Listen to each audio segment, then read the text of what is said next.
तो गाइस ये है एसर की तरफ से एसर नाइट्रो V15। बहुत ही फेमस लैपटॉप है और बहुत ज़्यादा अफोर्डेबल और बेस्ट स्पेक्स के साथ हमें मिलता है। लेटेस्ट 13 जनरेशन आपको मिल जाती है और यहाँ पे जो इसका RTX 4050 का भी वर्जन आपको देखने को मिल जाएगा। मेरे पास जो स्पेशल है ये है RTX 3050 जो कि 6GB VRAM के साथ आता है। और यहाँ पे क्या क्या स्पेशल फीचर है, कैसा ये परफॉर्मेंस आपको देगा, तो सब कुछ जानेंगे। तो देखते हैं इस बॉक्स के अंदर क्या है। तो चलिए किक स्टार्ट करते हैं। तो मेरा नाम है सोम विश्वास, आप देख रहे हैं फ्रेश अपडेट्स। अगर आपको वीडियो अच्छा लगे तो बाद में लाइक सब्सक्राइब वगैरह करना, बट एक प्यारा सा कमेंट जरूर करना, उससे एंगेजमेंट बढ़ता है। तो लास्ट तक वीडियो को देख लेना। और एक चीज है, टेलीग्राम ग्रुप जाके ज्वाइन करो, वहां अमेजिंग डील्स वगैरह शेयर करता हूं जो आपके लिए बिल्कुल ही फ्री में प्रोवाइड करता हूं। तो जाके ज्वाइन करो और ग्रैब कर सकते हो, हमेशा बेहतरीन डील्स शेयर किया जाता है। तो गाइस ये वाला लैपटॉप जो मुझे प्रोवाइड किया इनोवेशन लैपटॉप स्टोर जो कि गुवाहाटी आसाम के अंदर सिचुएटेड है। अगर आप लोग गुवाहाटी से बिलोंग करते हो, आसाम से बिलोंग करते हो या फिर नियर बाय स्टेट से बिलोंग करते हो तो आके आप विजिट कर सकते हो उनका स्टोर। और उनका डिस्क्रिप्शन बॉक्स में नंबर वगैरह भी दिया गया है, उनसे कॉन्टेक्ट करके भी आप लोग लैपटॉप बाई कर सकते हो। और यहाँ पे जो है ना मेरा एक प्रोमो है फ्रेश, वो आप यूज कर सकते हो जब भी आप लोग स्टोर विजिट करोगे, ताकि जो है आपको ऑनलाइन प्राइसिंग में लैपटॉप्स मिल सके। तो आप जाके जो है स्टोर में मेरा नाम या फिर अब मेरा जो प्रोमो है फ्रेश वो यूज करना, आपको जो है वहाँ पे बढ़िया ऑफर्स देखने को मिलेगी। तो चलो ये वाला जो है बॉक्स, इसको खोलते देखते हैं बॉक्स के अंदर हमें क्या मिलता है। तो बॉक्स की पैकेजिंग की बात करें, नॉर्मल यहाँ पे पैकेजिंग है, नाइट्रो की ब्रांडिंग हमें देखने को मिलती है, एसर का ब्रांडिंग नीचे साइड में लिखा गया है। और बॉक्स को खोलते हैं तो बॉक्स को खोलते ही बॉक्स के अंदर हमें एक लैपटॉप देखने को मिलता है, एक यूजर मैनुअल है, एक आप लोग को हमें अडाप्टर देखने को मिल जाता है। जो अडाप्टर है यहाँ पे आपको 135 वाट की अडाप्टर मिलती है, एक पावर कॉर्ड हमें देखने को मिलता है। बाकी यहाँ पे ज्यादा कुछ हमें बॉक्स के अंदर नहीं मिलता है। ओके, तो इस लैपटॉप के अगर लुक्स की बात करते हैं, क्या ही प्यारा वाइब यहाँ पे दिया गया है। यहाँ पे जो है ना डिजाइन पैटर्न जो है ब्लू सिल्वर में बहुत ज्यादा क्लासी लग रहा है। यहाँ पे जो है हमें एक जो है ना ग्लॉसी टाइप का फिनिश भी नहीं, मैट फिनिश ही कहूंगा, बट ग्लॉसी मटेरियल के ऊपर बनाया गया है जो कि इसको और ज्यादा चार चांद लगा रहा है। और यहाँ पे जो ग्लोइंग एन का नाइट्रो का लोगो है ना, ये मुझे बहुत ज्यादा सही लगा। यहाँ पे कुछ गेमिंग वाइब के साथ साथ मिनिमलिस्टिक लुक भी ये प्रोवाइड करता है। यहाँ पे अगर मैं लैपटॉप को देखूं ना फर्स्ट लुक के अंदर, तो ये जो है ना एसर नाइट्रो 5 और जो एसर एस्पायर 5 गेमिंग है ना, उसका एक डुअल कॉम्बो मैं कह सकता हूं। जैसे कि लेनोवो के अंदर लेनोवो लॉग सीरीज हमें देखने को मिलता है, तो कुछ उस तरीके की कॉम्बो यहाँ पे बनाई गई है। लाइट वेट कैटेगरी के अंदर हमें जो है अच्छी लैपटॉप मिलती है। अगर मैं वेट की बात करूं, वेट इसका लगभग 2.7 to 2.8 ग्राम्स के आसपास हमें अप्रॉक्स देखने को मिल जाता है। और यहाँ पे बिल्ड क्वालिटी वाइज देखो, फुल्ली प्लास्टिक बिल्ड ही हमें मिलता है। अगर बैक साइड की बात करते हैं तो यहाँ पे जो है ना अच्छी खासी हमें एयर वेंट्स देखने को मिलती है, तो एयर फ्लो भी बढ़िया होगा इस लैपटॉप का। और 4 आप लोग को रबर ग्रिप्स देखने को मिलता है, तो ये स्किड वगैरह भी नहीं करने वाला। तो ये चीज़ था। फुल बैक पैनल भी हमें जो है प्लास्टिक का ही देखने को मिलता है, अच्छी क्वालिटी की ABS प्लास्टिक है, चीप मटेरियल यहाँ पे यूज नहीं किया गया है। और यहाँ पे इस वाले लैपटॉप की अगर प्राइसिंग की बात करते हैं तो देखो मेरे पास जो वर्जन है ये 8GB का ही वर्जन है। ये आप लोग को एसर स्टोर के अंदर 70,000 के अंदर देखने को मिलेगा। अलग अलग स्टोर में लगभग आप लोग को 70,000 के आसपास ही मिलेगा। प्राइस फ्लक्चुएट होता रहता है, तो नीचे डिस्क्रिप्शन बॉक्स चेक करना, वहां पे आपको सारे लिंक्स दिया गया है, वहां से आप लोग चेकआउट कर पाओगे। तो चलिए यहाँ पे फर्स्ट हम लोग इसकी टॉप लिड फ्लेक्स वगैरह टेस्ट करते हैं कि कैसा इसका टॉप लिड फ्लेक्स है। तो यहाँ पे अगर मैं फ्लेक्स की बात करता हूँ तो एकदम आप लोग को मिनिमल सा टॉप लिड फ्लेक्स मिलता है जो इग्नोरेबल है। अगर मैं वन हैंड टेस्ट की बात करूँ तो वन हैंड टेस्ट में देखो यार अच्छी तरीके से ये एक बार में नहीं खुलता है, तो यहाँ पे थोड़ा लिफ्ट अप हो जाता है, बट हाँ आप खोल सकते हो। थोड़ा अगर आप लोग एफर्ट देते हो आप खोल पाओगे, बट कंप्लीट जो है ना वेट डिस्ट्रीब्यूशन इसकी उतनी ज़्यादा सही नहीं है। और अगर मैं बात करता हूँ यहाँ पे हिंज की, तो हिंज देखो यार एक्सटेंड आप यहाँ तक कर सकते हो, इतने लेवल तक आप लोग कर पाओगे। उससे ज़्यादा नीचे अगर करते हो तो ये टूट जाएगा, तो ये चीज़ ध्यान रखना। हिंज की क्वालिटी डिसेंट है। और यहाँ पे जो है ना लिफ्ट ऑफ हिंज दिया गया है, मतलब यहाँ पे नीचे के साइड में जो एयर स्पेस बना देता है।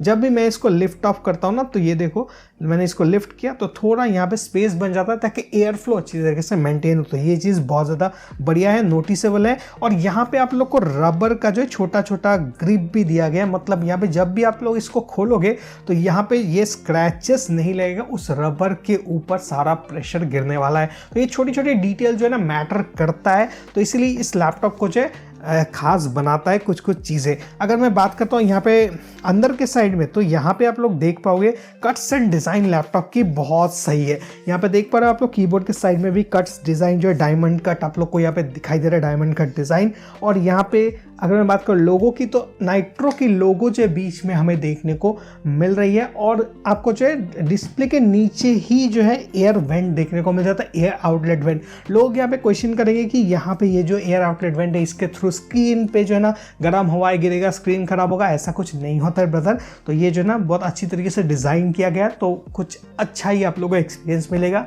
आपको कोई नुकसान नहीं देगा आपकी डिस्प्ले में, तो नो इश्यूज अबाउट दैट।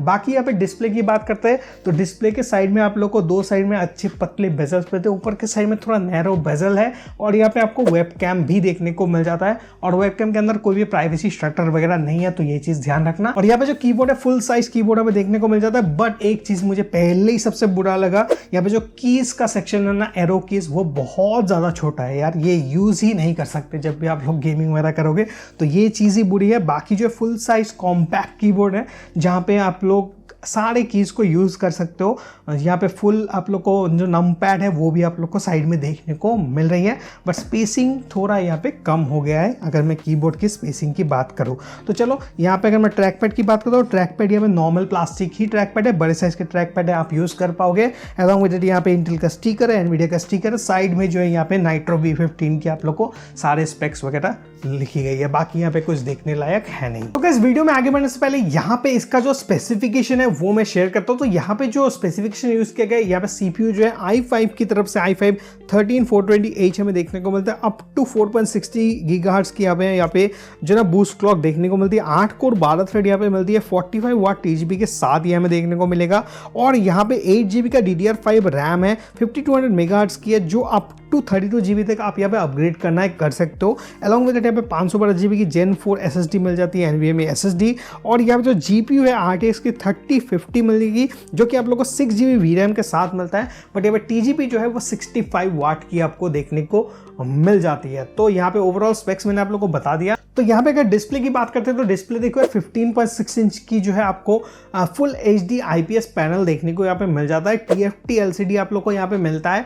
और यहाँ पर अगर मैं बात करता हूँ कलर एक्यूरेसी की, तो देखो यार यहाँ पर जो है ना 250 निट्स की ब्राइटनेस के साथ ही आपको डिस्प्ले मिलेगा, 140 हर्ट्ज की रिफ्रेश रेट है, बट ये कलर एक्यूरेट डिस्प्ले नहीं है। यहाँ पे अगर मैं बात करूँ एक्यूरेट कलर sRGB की, तो यहाँ पे 67% की sRGB हमें देखने को मिल जाती है, जो कि मैंने इसको सॉफ्टवेयर के थ्रू टेस्ट किया, तो यहाँ पे कुछ एक्यूरेट कलर्स वैसा ही हमें देखने को मिल जाता है। अगर आप लोग कलर एक्यूरेसी रिलेटेड काम वगैरह करते हो तो आपको जो यहाँ पे थोड़ा दिक्कत आ सकता है। अगर आप लोग प्रोफेशनल काम करना चाहते हो जहाँ पे कलर एक्यूरेसी की बहुत ज़्यादा नीड होती है, जहाँ पे जो ब्लू है एकदम कंप्लीट ब्लू दिखाई देता है, रेड एकदम कंप्लीट रेड ही होना चाहिए, तो कुछ उस तरीके के काम के लिए अच्छा खासा परफॉर्मेंस आपको नहीं दे सकता। But normal day to day task करना है, गेमिंग करना है, हल्के फुल्के आप लोग यूट्यूब के लिए एडिटिंग वगैरह करते हो, जो कि आप लोग कैजुअल कुछ भी काम करना है, सब कुछ आसानी से संभाल लेगा, तो उस पर कोई दिक्कत नहीं है। बट जो प्राइस टू परफॉर्मेंस पे ये लैपटॉप आ रहा है 70,000 के आसपास, वहाँ पे आपको वैसे भी 100% sRGB वगैरह बहुत कम लैपटॉप्स के अंदर देखने को मिल जाती है, जो कि एक अच्छी CPU और GPU के साथ आपको मिलता है, तो ये चीज़ ध्यान रखना। बाकी यहाँ पे कोई भी दिक्कत आपको नहीं आएगा। अगर आप लोग मूवीज वगैरह देखते हो तो व्यूइंग एंगल भी आप लोग को अच्छी खासी देखने को मिलेगी, एंटी ग्लेयर पैनल है, तो रिफ्लेक्शन वगैरह भी यहाँ पे जो है शार्प देखने को हमें नहीं मिलता है, ग्लॉसी पैनल आपको यहाँ पे नहीं मिलता है, तो ये चीज़ बढ़िया है इस डिस्प्ले की। Along with that high FPS games वगैरह खेलोगे तो 144 हर्ट्ज की रिफ्रेश रेट है, तो हाई FPS गेम्स वगैरह भी आप यहाँ पे एंजॉय कर पाओगे। उसके बाद यहाँ पे अगर मैं बात करता हूँ GPU की, तो GPU देखो यार यहाँ पे जो GPU है वही डायरेक्टली डिस्प्ले के साथ कनेक्टेड है, बट यहाँ पे कोई भी मक स्विच का सपोर्ट आपको नहीं मिलता है। यहाँ पे इसका जो अपग्रेडेड वर्जन है 4050, अगर आपका बजट अलाउ करता है कि 80,000 तक आप लोग स्ट्रेच कर पाओ, तो मैं रेकमेंड करूंगा RTX 4050 का जो वर्जन है उसके साथ जाओ, वहाँ पे आपको मक स्विच का भी सपोर्ट देखने को मिलेगा। बट ये 56 GB VRAM का जो वर्जन है इसके अंदर आपको कोई भी मक स्विच देखने को नहीं मिलता है, ठीक है। उसके बाद पोर्ट्स की बात करते हैं, तो पोर्ट्स देखो यार यहाँ पे फर्स्ट बात करते हैं लेफ्ट साइड की, तो फर्स्ट एक हमें DC इन का पोर्ट मिलता है, देन जो है RJ45 का एक हमें पोर्ट देखने को मिलता है, HDMI 2.1 का पोर्ट है और USB 3.2 Gen 1 का 2 पोर्ट हमें मिलता है, और एक हमें थंडरबोल्ट टाइप C का पोर्ट देखने को मिलता है, जहाँ पे डिस्प्ले पोर्ट और पावर डिलीवरी सब कुछ सपोर्ट करता है, जो कि आप लोग इसके थ्रू आप आसानी से यूज कर पाओगे। और जो ये ऑफलाइन चार्जिंग भी सपोर्ट करता है, यहाँ पे जो USB पोर्ट हमें मिलता है ये ऑफलाइन चार्जिंग मैचिंग अगर करना चाहते हो कुछ भी डिवाइस को तो वो भी आप लोग इसके थ्रू कर पाओगे। तो अगर मैं बात करता हूँ राइट साइड की पोर्ट की, तो राइट साइड में केंजिंगटन लॉक एक हमें देखने को मिलता है, USB 3.2 Gen 1 का एक पोर्ट है और एक ऑडियो कॉम्बो जैक हमें मिलता है जिसके थ्रू आप लोग ऑडियो इक्विपमेंट्स को कनेक्ट करना है कर सकते हो। अभी अगर मैं बात करता हूँ इसके कीबोर्ड की, तो कीबोर्ड देखो यार यहाँ पे फुल लेआउट का एक कीबोर्ड हमें देखने को मिल जाता है। यहाँ पे सारे कीज आप लोग को मिलेगी, नम पैड भी यहाँ पे एनाबल्ड है, बट यहाँ पे एरो कीज का जो सेक्शन है ये बहुत ज्यादा छोटा है जो कि यूजेबल नहीं है उतना ज्यादा, तो यही एक दिक्कत है इस कीबोर्ड की। बाकी यहाँ पे व्हाइट बैकलाइट के साथ आता है, कोई भी RGB बैकलाइट वगैरह इसके साथ हमें देखने को नहीं मिलता, तो ये चीज है। बट लो लीड कंडीशन में अगर आप लोग टाइपिंग एक्सपीरियंस वगैरह करना चाहते हो तो टाइपिंग कर सकते हो, बट सिर्फ एरोस की जो है थोड़ा हमें छोटा यहाँ पे देखने को मिलता है, बाकी टाइपिंग एक्सपीरियंस में कोई भी दिक्कत नहीं है। उसके बाद अगर मैं बात करूँ स्पेशल बटन्स की, तो यहाँ पे नाइट्रोसेंस का एक स्पेशल बटन है जिसको अगर प्रेस करते हो तो यहाँ पे नाइट्रोसेंस सॉफ्टवेयर डायरेक्टली ओपन अप हो जाएगा, जिसके थ्रू आप लोग सारे जो है ना वाइटल जितने भी अपग्रेड वगैरह करना है, सिस्टम सेटिंग्स वगैरह करना है, वो सारे ट्विक्स वगैरह नाइट्रोसेंस सॉफ्टवेयर के थ्रू आप कर पाओगे। तो यहाँ पे अगर टच पैड की बात करते हो तो यहाँ पे प्रिसीजन टच पैड यूज किया गया है और यहाँ पे जो गेस्चर सपोर्ट वगैरह है ये बिल्कुल बढ़िया तरीके से काम करता है। मल्टी टच ये सपोर्ट करता है, मल्टी टच गेस्चर वगैरह अगर आप लोग यूज करना चाहते हो तो आसानी से कर पाओगे। क्लिकी एक्सपीरियंस भी आप लोग को एकदम स्मूथ देखने को मिलेगा, कोई भी यहाँ पे ट्रैक पैड रिलेटेड इशू नहीं है, बट ये ग्लास ट्रैक पैड एक्सपेक्ट अगर कर रहे हो तो वो आपको यहाँ पे नहीं मिलता है। नॉर्मली ट्रैक पैड है बट आपको प्रिसीजन ट्रैक पैड मिल जाता है जो कि आप लोग आसानी से डे टू डे टास्क में यूज करना है कर सकते हो। तो कनेक्टिविटी की बात करें, यहाँ पे वाईफाई 6 का सपोर्ट मिलता है और ब्लूटूथ 5.1 का सपोर्ट मिलेगा। ब्लूटूथ के थ्रू अगर आप लोग कनेक्ट करते हो तो डिस्कनेक्ट का इशू वगैरह आता है, तो ऐसा कुछ आपको देखने को नहीं मिलेगा कनेक्टिविटी में, तो वायरलेस कनेक्टिविटी इस लैपटॉप की अच्छी है। देन वेबकैम की बात करें तो वेबकैम देखो यार यहाँ पे 720p 30 fps का नॉर्मल सा वेबकैम है, अगर यूज करना चाहते हो तो कर सकते हो, और डिसेंट सा परफॉर्मेंस मिलेगा, कुछ ऐसा आप लोग को परफॉर्मेंस मिलता है, आप खुद देख लीजिए। तो ये जो वीडियो आप लोग देख पा रहे हो ये डायरेक्टली Acer Nitro V15 का जो वेबकैम है इसी से मैं शूट कर रहा हूँ। 720p 30 fps का वेबकैम है और कुछ ऐसा आपको जो है यहाँ पे वेबकैम क्वालिटी देखने को मिल जाता है। अगर मैं बात करूँ यहाँ पे एफेक्ट्स वगैरह की, तो ऑटो फ्रेमिंग का इफेक्ट आप लोग को मिलेगा, बैकग्राउंड इफेक्ट का इफेक्ट आप लोग को देखने को मिल जाएगा, जहाँ पे बैकग्राउंड इफेक्ट्स वगैरह आप लोग को लगाना है, ब्लर वगैरह करना है वो कर सकते हो। आई कॉन्टेक्ट का मोड है वो आप लोग को एनाबल करना है, वो भी आप लोग यहाँ पे आसानी से कर पाओगे। यहाँ पे ऑटो फ्रेमिंग अगर ऑफ करते हो तो डायरेक्टली कुछ ऐसा आपको जो एक्सपीरियंस दे देगा। तो अलग अलग इफेक्ट्स वगैरह भी यूज कर सकते हो। तो वेबकैम डिसेंट है और जो ऑडियो आप लोग सुन पा रहे हो इसी का ही माइक्रोफोन इस्तेमाल किया गया है, तो ऑडियो भी आप लोगों को कुछ इस प्रकार देखने को मिलेगा जब भी आप लोग वेबकैम को यूज करोगे। उसके बाद इस लैपटॉप की अगर बैटरी की बात करते हैं तो बैटरी देखो यार उतना ज्यादा ह्यूज आपको बैटरी देखने को नहीं मिलता है। यहाँ पे आपको जो 4 सेल की 57 वाट आवर की लिथियम आयन की बैटरी मिलेगी, जो कि क्लेम कर रहा है लगभग 5 घंटे के आसपास आप लोग को बैटरी लाइफ मिलेगा, बट नहीं, यहाँ पे 3.5 से 4 घंटे के आसपास आप लोग को battery life on an average use देखने को मिलता है। मैंने खुद इसको टेस्ट किया 2-3 बार, तो कुछ ऐसा ही हमें रिजल्ट देखने को मिला। और यहाँ पे फास्ट चार्जिंग सपोर्ट भी करता है, तो आप लोग यहाँ पे झटपट चार्ज करना है वाया 135 वाट की जो AC अडाप्टर है उसके थ्रू आप आसानी से चार्ज करना है कर सकते हो। और यहाँ पे जो टाइप C के थ्रू भी आप आसानी से चार्ज करना है कर सकते हो। थंडरबोल्ट 4 का सपोर्ट आपको यहाँ पे देखने को मिल जाता है। अगर आपके पास टाइप C का चार्जर है तो उसके थ्रू आप लोग डायरेक्टली इसको 100 वाट की जो अडाप्टर होती है उसके थ्रू आप आसानी से इसको चार्ज करना है कर पाओगे। तो यहाँ पे अगर स्पीकर्स की बात करते हैं तो यहाँ पे जो है ना DTX X Ultra की जो ऑडियो सपोर्ट है ये हमें देखने को मिलती है।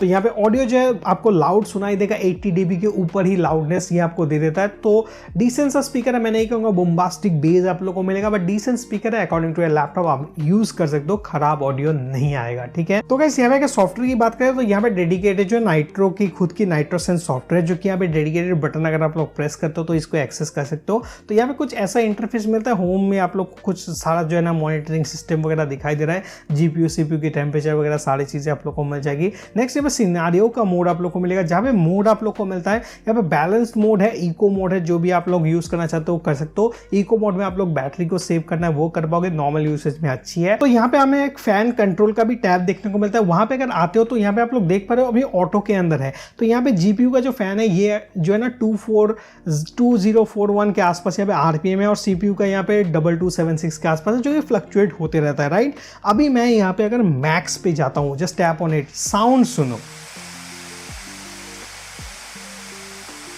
तो यहाँ पे 7000 RPM में जो CPU का और GPU का टेम्परेचर मतलब फैन स्पीड यहाँ पे चल रहा है। तो देख पा रहे हो कितना ज़्यादा हैवी साउंड यहाँ पे आपको सुनाई दे रहा होगा। मैंने यहाँ पे कोई भी एडिटिंग वगैरह नहीं किया इस पार्ट के अंदर, क्योंकि यहाँ पे मुझे आपको दिखाना था कि इसकी लाउडनेस कैसी हमें देखने को मिलती है। अभी ऑटो के अंदर भी लाते हो तो धीरे धीरे जो है ये आके 2000 में ये बैठ जाएगा, देन हमें जो है अच्छा एनवायरनमेंट फिर से वापस आएगा। तो फैन नॉइज यहाँ पे ज़्यादा है इस लैपटॉप के अंदर, तो ये चीज़ ध्यान रखना। नेक्स्ट यहाँ पे एडवांस सेटिंग के अंदर आओगे तो यहाँ पे अलग अलग मोड्स आपको मिलेगी, जैसे कि स्टिकी कीज वगैरह ऑन करना है, LCD ओवरड्राइव आप लोग करना है, बैकलाइट ऑफ इन 30 सेकंड, ये सारे मोड्स आप लोग को मिलेगी। और यहाँ पे अगर आप लोग को एसर नाइट्रो का जो ये लोगो नहीं चाहिए बूट अप स्क्रीन के अंदर, अलग सा लोगो वगैरह भी आप सेट कर सकते हो। उसके बाद मॉनिटरिंग का टैब मिलेगा जहाँ पे सारी चीज़ें आप लोग मॉनिटर कर सकते हो। उसके बाद ऐप सेंटर का एक टैब मिलता है, बाकी यहाँ पे और कुछ है नहीं। सेटिंग्स के अंदर जाओगे तो इसके अंदर आप लोग जो ऐप की वर्जन को अपग्रेड वगैरह करना है वो कर सकते हो। एक कस्टमर केयर का एक आप लोग को सिनारियो देखने को मिल जाएगा, जो कि आप लोग यहाँ से वो भी कंट्रोल करना है, कर पाओगे। बाकी यहाँ पे कुछ है नहीं नाइट्रोसेंस सॉफ्टवेयर के अंदर दिखाने लायक, तो कुछ ऐसा ही चीज़ें था। और यहाँ पे कुछ भी आप लोग को अपग्रेड वगैरह करना है तो यहाँ पे लाइव अपडेट का ऑप्शन देखने को मिलेगा, इसको टैप करोगे तो कुछ भी अपडेट करना है, आप जो सॉफ्टवेयर अपडेट आता है तो यहाँ से अपडेट करना है वो कर पाओगे।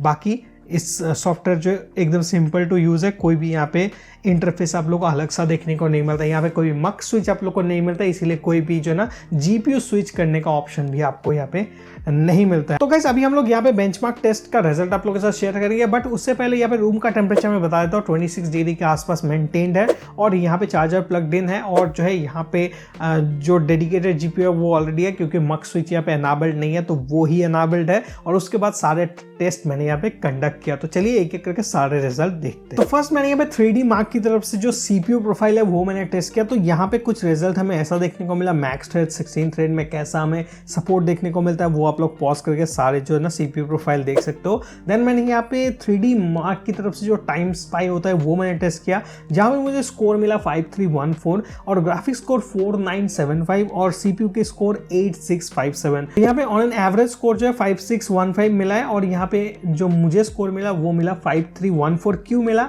क्योंकि यहाँ पे देखो यार मेरे पास जो है 16GB वर्जन नहीं है, ये 8GB वर्जन है। अगर आप लोग यहाँ पे डुअल चैनल में रन करते हो तो आपको बढ़िया यहाँ पे एक्सपीरियंस दिलवाएगा, तो ये चीज़ ध्यान रखना। अगर आपको लैपटॉप यूज़ करना है तो 16GB में यूज़ करो, बेस्ट परफॉर्मेंस मिलेगा। यहाँ पे थोड़ा थ्रोटल हो जाता है परफॉर्मेंस जब यहाँ पे डुअल चैनल में रन नहीं होता है। जो नई जो 13 जनरेशन की या फिर 12 जनरेशन का आर्किटेक्चर है वो कुछ उस तरीके से ही काम करता है। नेक्स्ट मैंने यहाँ पे ब्लेंडर टेस्ट भी ट्राई किया, जहाँ पे आप लोग देख पा रहे हो मॉन्स्टर जंक शॉप क्लासरूम का कैसा सैंपल पर मिनट का स्कोर आ रहा है, जो आप लोग पॉज करके भी देख सकते हो। नेक्स्ट सिनेमेज 823 ट्राई किया, जहाँ पे मल्टी कोर का स्कोर मुझे मिला 11868 पॉइंट एंड देन CPU के सिंगल कोर 1725। और उसके बाद मैंने यहाँ पे ट्राई किया क्रिस्टल डिस्क मार्क का टेस्ट, जहाँ पे आप लोग देख पा रहे हो सिक्वेंशियल रीड रेट स्पीड आपको कैसी देखने को मिल रही है इस लैपटॉप की SSD के थ्रू। उसके बाद मैंने यहाँ पे ट्राई किया नोवा विन, जहाँ पे मुझे CPU का स्कोर मिला 1424, देन मेमोरी स्कोर यहाँ पे 199 देखने को मिला, GPU स्कोर 478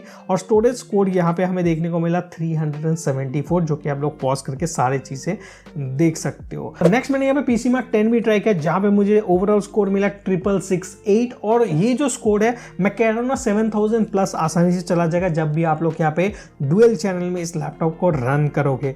नेक्स्ट मैंने यहाँ पे सिनेमेज R15 भी ट्राई किया, जहाँ पे मुझे OpenGL का स्कोर मिला 156.60 FPS और यहाँ पे CPU के स्कोर मुझे देखने को मिली 1814 CB और CPU के सिंगल कोर 244 CB। नेक्स्ट मैंने यहाँ पे फिर से जो ना SSD का जो स्टोरेज बेंचमार्क स्कोर होता है 3D मार्क का, वो भी मैंने यहाँ पे ट्राई किया। तो आप लोग यहाँ पे देख पा रहे हो अलग अलग जो गेम्स है वो लोड होने में कितना टाइम लेता है, और जो अगर रिकॉर्ड करते हो, इंस्टॉल करते हो, सेव करते हो तो कैसा टाइम ये लेगा, ये सारी चीज़ें यहाँ पे बिल्कुल सही तरीके से दिया गया है। तो आप लोग देख पा रहे हो एवरेज जो है 2194 रहता है, यहाँ पे मुझे स्कोर जो मिला वो है 2979, जो कि एक अच्छा और डिसेंट स्कोर है। उसके बाद यहाँ पे अगर प्रीमियर प्रो और फोटो एडिटिंग की बात करते हैं तो देखो यार यहाँ पे अगर आप लोग यहाँ पे 4K एडिटिंग करना चाहते हो तो आसानी से संभाल लेता है, कोई भी आपको दिक्कत नहीं आएगा। RTX 3050 जो है ना, जो 6GB VRAM के साथ है, उसके थ्रू आप लोग आसानी से जो है ना फास्ट रेंडरिंग वगैरह भी कर सकते हो। यहाँ पे जो 4 मिनट 55 सेकंड का क्लिप था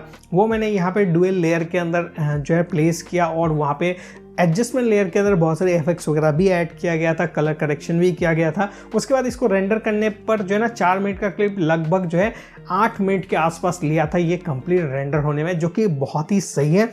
अगर आप लोग यहाँ पे हाई कॉम्प्लेक्स एडिटिंग वगैरह भी करते हो जहाँ पे आपकी ग्राफिकल नीड है तो उस पर भी ये अच्छी खासी मदद करने वाला है। तो इस पे आप लोग एडिटिंग करना है आप आसानी से कर सकते हो। उसके बाद यहाँ पे अगर मैं बात करता हूँ फोटोशॉप की, तो कुछ भी डाल लो फोटोशॉप के अंदर, सारा टास्क संभाल लेगा। बट मेक श्योर करना कुछ भी अगर आप लोग आफ्टर इफेक्ट्स यूज कर रहे हो, प्रीमियर प्रो यूज कर रहे हो, 16 GB करवा लेना यार। अगर है आपके पास बजट तो एक जो है रैम स्लॉट एम्प्टी है जो कि आप लोग फर्दर अपग्रेड करना है आसानी से कर पाओगे। तो ये चीज ध्यान रखना कि अपग्रेड आपको करना ही है। 16 GB में ही मैक्सिमम परफॉर्मेंस आपको ये लैपटॉप डिलीवर करता है। उसके बाद यहाँ पे गेमिंग टेस्ट भी मैंने बहुत सारे किया, तो एक एक करके सारे गेम्स चेकआउट करो। रूम का टेम्परेचर वही सिमिलर ही था जो कि मैंने बेंचमार्क के टाइम में ट्राई किया, तो एक एक करके सारे गेम्स आप देख सकते हो। तो पहला गेम जो है वो है काउंटर स्ट्राइक 2, जहां पे रिजोल्यूशन 1080p का था, हाई प्रीसेट था और यहाँ पे जो है ना कोई भी मॉनिटरिंग सिस्टम काम नहीं कर रहा था। बट यहाँ पे जो स्मूथ गेम प्ले एक्सपीरियंस मुझे मिला वो काफी अच्छा था। यहाँ पे कोई भी लैग स्टार्टर वगैरह हमें नहीं मिलता है, तो काउंटर स्ट्राइक 2 आप एंजॉय करोगे अगर आप लोग यहाँ पे गेम्स खेलते हो। नेक्स्ट गेम है साइबरपंक। यहाँ पे जो 1080p प्रीसेट ही था और यहाँ पे हाई सिलेक्ट किया था, DLSS था ऑफ। यहाँ पे CPU का टेम्परेचर लगभग 67 डिग्री के आसपास मेंटेन था एंड 35 वाट तक ये कंज्यूम कर रहा था। एंड GPU की टेम्परेचर लगभग 66 डिग्री सेल्सियस और 59 वाट तक ये कंज्यूम कर रहा था। और यहाँ पे FPS की बात करें 44 to 45 FPS on an average मिल रहा था। देन मैंने यहाँ पे DLSS को कर दिया ऑन बैलेंस्ड मोड के अंदर। देन हाई प्रीसेट ही था सिलेक्टेड। यहाँ पे CPU का टेम्परेचर जो है वो गया 73 डिग्री सेल्सियस के आसपास और 39 वाट कंज्यूम कर रहा था। और यहाँ पे GPU की टेम्परेचर लगभग 65 डिग्री के आसपास गया था और यहाँ पे 53 वाट के आसपास ये कंज्यूम कर रहा था। और FPS की बात करें 80 plus on an average FPS में मिल रहा था, कभी कभार 90 प्लस भी जा रहा था कुछ कुछ सेक्शन में।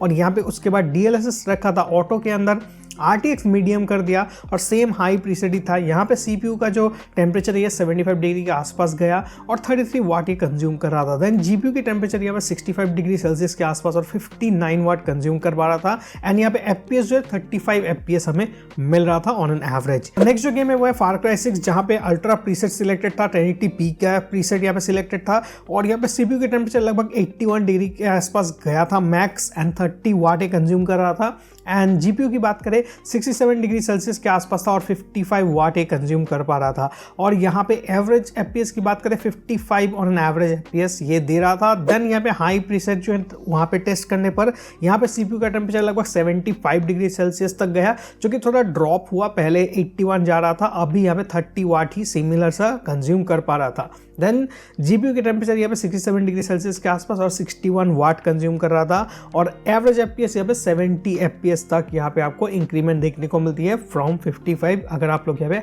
अल्ट्रा में खेलना चाहते हो तो आपको कम मिलेगा, हाई में आपको 70 प्लस देखने को मिलता है। नेक्स्ट जो गेम है वो है God of war. God of war का प्रीसेट जो था ओरिजिनल प्रीसेट था, 1080p रिजोल्यूशन और DLSS था ऑफ। CPU की टेम्परेचर यहाँ पे 70 डिग्री सेल्सियस के आसपास टच हो रहा था और जो वाटेज है वो 29 वाट कंज्यूम कर रहा था। देन GPU की टेम्परेचर यहाँ पे 68 डिग्री सेल्सियस मैक्स गया था और 63 वाट कंज्यूम कर पा रहा था TGP। और यहाँ पे FPS की बात करते हैं ऑन एवरेज आपको 70 प्लस FPS देखने को मिलता है। उसके बाद जो है DLSS को रखा बैलेंस के अंदर और सारा जो प्रीसेट था वो सेम था, ओरिजिनल प्रीसेट के अंदर ही था। और यहाँ पे CPU का जो टेम्परेचर है लगभग 70 डिग्री सेल्सियस के आसपास गया था, 23 वाट कंज्यूम कर रहा था। एंड GPU यहाँ पे 68 डिग्री के आसपास जो है मैक्स गया और 63 वाट कंज्यूम कर पा रहा था TGP। And then average FPS यहाँ पे 80 to 85 FPS तक हमें देखने को मिल रहा था ऑन एन एवरेज। और उसके बाद जो है गेम टेस्ट किया वो है GTA 5, high plus very high का प्रीसेट था 1920x1080p और यहाँ पे CPU का टेम्परेचर 70 डिग्री सेल्सियस के आसपास ही मेंटेन था एंड 34 वाट तक ये कंज्यूम कर रहा था TDP।